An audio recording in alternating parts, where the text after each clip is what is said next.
ఇంతకంటే అబద్ధం ఇంకా ఎక్కువ ఉంటుందా ఏదన్నా? అట్లనే హరీష్ రావు గారు అప్పుల గురించి మాట్లాడుతూ ఉంటే ద్రవ్య వినిమయ బిల్లు పైన ఆయన వచ్చి జగదీశ్వర్ రెడ్డి గారు విద్యుత్ మీద మాట్లాడుతూ ఉంటే ముఖ్యమంత్రి గారు హడావుడిగా అసెంబ్లీ లోపలికి వచ్చేసి ఇగో ఈ పేపర్ని చూపెట్టాడు. ఇది అధికారికమైన పేపర్, దీన్ని చదివాడు ఆయన. ఇగో ఈ పేరే చదివాడు. దాని ఉద్దేశం ఏంటంటే, ఆయన చెప్పిన ఉద్దేశం ఏంటంటే, గత ప్రభుత్వం కేసీఆర్ గారు వ్యవసాయ మోటార్లకు మీటర్లు పెట్టడానికి ఒప్పుకున్నది, స్మార్ట్ మీటర్లు పెట్టడానికి ఒప్పుకున్నది గత ప్రభుత్వం అని చదివినాడు. ఇదే చదివినాడు ఆయన. ఏం చదివినాడు? Installation of smart meters for all consumers. Green పెట్టిన చూడండి, దీంట్లో ఏముందంటే అదర్ దెన్ అగ్రికల్చరల్ కన్జ్యూమర్స్ అని ఉంది. ఈ గ్రీన్ మార్క్ చేసి హైలైట్ చేసింది ఇక్కడ అదర్ దెన్ అగ్రికల్చర్ కన్జ్యూమర్స్. దీన్ని మింగేసినాడు, అసెంబ్లీ సాక్షిగా దీన్ని మింగేసినాడు. ఈ అదర్ దెన్ అగ్రికల్చర్ కన్జ్యూమర్స్ అనే పదాన్ని మింగి ఇక చదివినాడు. ఇది installation of smart meters for all consumers consuming above 500 units month by 31st December 2018 and consumers consuming about 200 units month by 31st December 2019 అని చదివినాడు. అంటే ఏమన్నట్టు, ఈ పదం అదర్ దెన్ అగ్రికల్చర్ కన్జ్యూమర్స్ అని మింగేస్తే అన్నిటికీ మీటర్లు పెట్టమన్నట్టు పెట్టుకున్నట్టు ఒప్పుకున్నట్టు. కానీ ఇక్కడ అదర్ దెన్ అగ్రికల్చర్ కన్జ్యూమర్స్ అనే పదం ఉంది.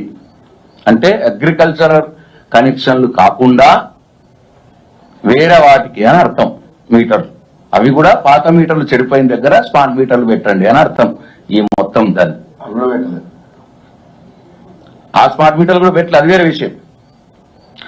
కానీ ఒక ముఖ్యమంత్రిగా ఒక అధికారిక డాక్యుమెంట్ ని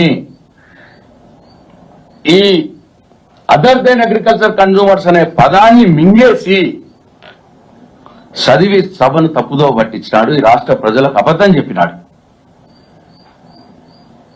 ఇంత ఘోరమైన తప్పిదం ఏ ముఖ్యమంత్రి కూడా చేయడు. ఇంత ఘోరమైన అబద్ధం ఏ ముఖ్యమంత్రి కూడా ఆడడు. అది అసెంబ్లీ సాక్షిగా. అంటే నోటిఫికేషన్ ఇవ్వకుండానే 30,000 ఉద్యోగాలు ఇస్తామని ఒక అబద్ధం, అదర్ దెన్ అగ్రికల్చర్ మీటర్స్ అని దీన్ని ఈ పదాన్ని మింగేసుడు ఇంకో అబద్ధం. ఇటువంటి ఘోరమైన అబద్ధాలు ఆడి ఇవాళ సభను పూర్తిగా తప్పుదోవ పట్టించినాడు. ఈ సభను వాడుకున్నాడు ఆయన అబద్ధాలు ఆడటానికి. ముఖ్యమంత్రి గారు ఆయనకు Guinness book of world record ఇవ్వాలి. ఆయనకు అబద్ధాలు ఆడడం ఇంతకంటే పెద్ద అబద్ధాలు ఎవరు ఆడిగా ప్రపంచంలో. అసెంబ్లీలోనే అబద్ధాలు ఆడే ముఖ్యమంత్రి ఈ దునియాలో ఈ మొత్తం ప్రపంచంలో ఎవరు ఉండడు, ఒక్క రేవంత్ రెడ్డి గారు తప్ప. అందుకే నేను రికమెండ్ చేస్తా ఉన్నాను, గిన్నీస్ బుక్ ఆఫ్ వరల్డ్ రికార్డులో ఈ ప్రపంచంలోనే అతి పెద్ద అబద్ధగాడు ఎవరైనా అంటే రేవంత్ రెడ్డి గారి పేరు పెట్టండి అని Guinness book of world record నేను రికమెండ్ చేస్తా. ఇక డిప్యూటీ సీఎం గారు అబద్ధం అంటే అసెంబ్లీని ఎట్లా వాడుకున్నారంటే నేను చెప్పాలి నా ఉద్దేశం. మైక్ వాళ్ళ చేయిలో ఉంది, ఇష్టం ఉన్నట్టు ఏదన్నా మాట్లాడవచ్చు అనే ఉద్దేశంలో డిప్యూటీ సీఎం గారు అంటారు, బట్టి విక్రమార్క గారు 75 కోట్లతోటి నేను సీతారామ ప్రాజెక్టులో 75 కోట్లతోటి నేను లక్షల ఎకరాలకు సాగునీరు అందిస్తాను తొందరలోనే అన్నమాట మాట్లాడినాడు. 75 కోట్లతోటి లక్షల ఎకరాలకు సాగునీళ్లు అందించే